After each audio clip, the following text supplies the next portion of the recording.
Adapun pengertian lompat tinggi gaya flop, seperti kita ketahui bahwa lompat tinggi adalah salah satu cabang olahraga atletik dengan melompat melewati tiang mistar dengan mengandalkan kekuatan otot perut dan otot kaki. Jadi untuk pengertian lompat tinggi gaya flop yaitu teknik melompat tinggi modern yang dimana atlet melompati mistar dengan posisi tubuh terlentang dan punggung menghadap ke arah mistar. Selanjutnya saya akan menjelaskan teknik dari lompat tinggi gaya flop, yaitu ada sikap awal, tolakan atau tumpuan, melayang, dan juga mendarat. Adapun posisi tubuh pada fase lompat tinggi gaya flop yaitu untuk fase awalan yaitu badan tetap tegak dan atletis. Yang kedua, lengan mengayun secara alami sesuai dengan ritme langkah kaki untuk menjaga keseimbangan dan kecepatan. Yang ketiga, kepala tetap fokus melihat ke depan dan ke arah tiang atau mistar. Yang kedua ada fase tolakan, yaitu kaki tumpu menjejak tanah dengan posisi tumit terlebih dahulu lalu bergulir ke ujung kaki. Kaki diayun dan ditarik kuat ke arah dada. Yang kedua, tubuh. Saat kaki tumpu menolak, badan mulai berputar membelakangi mistar.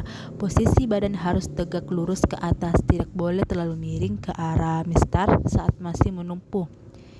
Yang ketiga ada lengan. Kedua lengan diayunkan ke atas secara serentak untuk membantu memberikan daya angkat vertikal.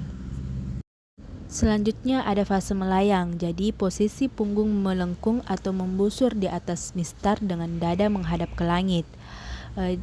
Pinggul diangkat setinggi mungkin agar tidak menyentuh mistar. Ini adalah poin tertinggi dari posisi tubuh. Kaki awalnya menggantung santai, namun setelah pinggul melewati mistar, kedua kaki segera ditekuk atau disentakkan ke atas agar betis dan tumit tidak menyentuh palang. Untuk posisi kepalanya itu menengadah ke belakang mengikuti lengkungan punggung, lalu dagu ditarik ke dada tepat sebelum mendarat. Yang terakhir ada fase pendaratan. Jadi, punggung bagian bahu dan punggung bagian atas menyentuh matras terlebih dahulu.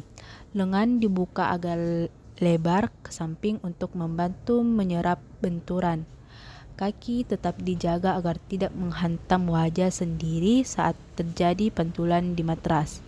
Leher dagu tetap terkunci ke arah dada untuk melindungi kepala dari guncangan.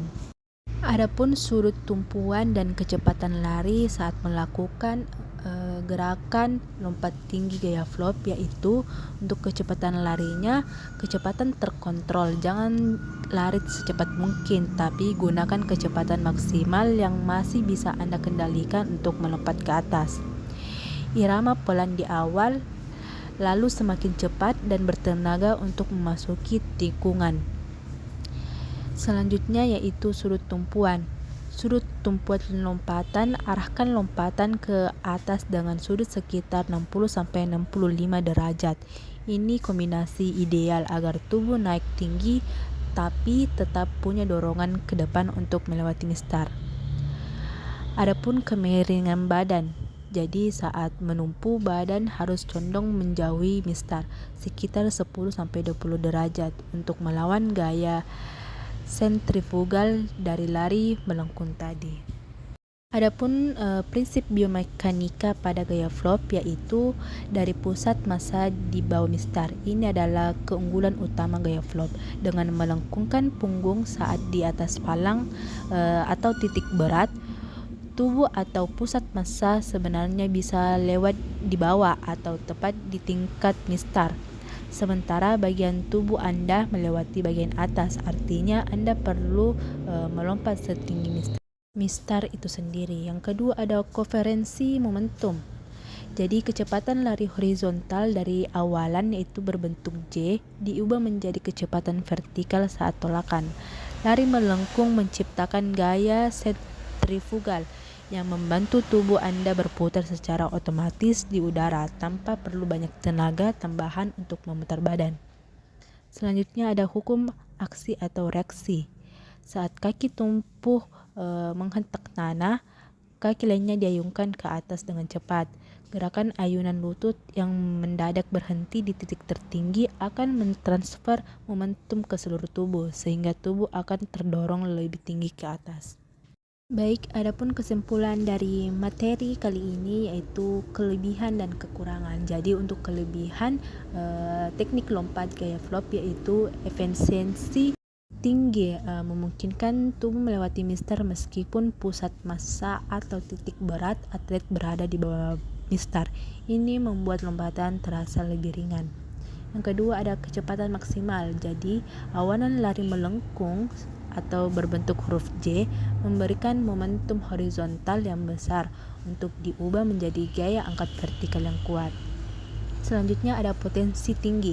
Secara mekanika, gaya ini adalah yang terbaik untuk mencapai ketinggian maksimal.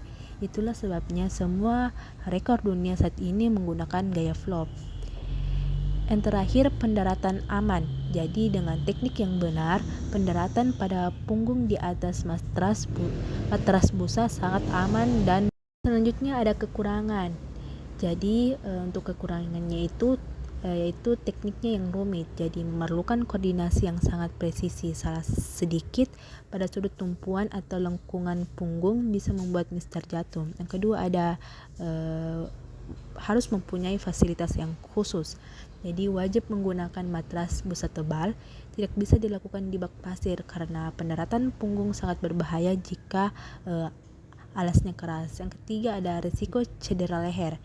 Jika pendaratan tidak sempurna atau atlet tidak melipat dagu ke dada, akan ada risiko cedera pada leher atau kepala. Yang terakhir ada kurangnya kontrol visual.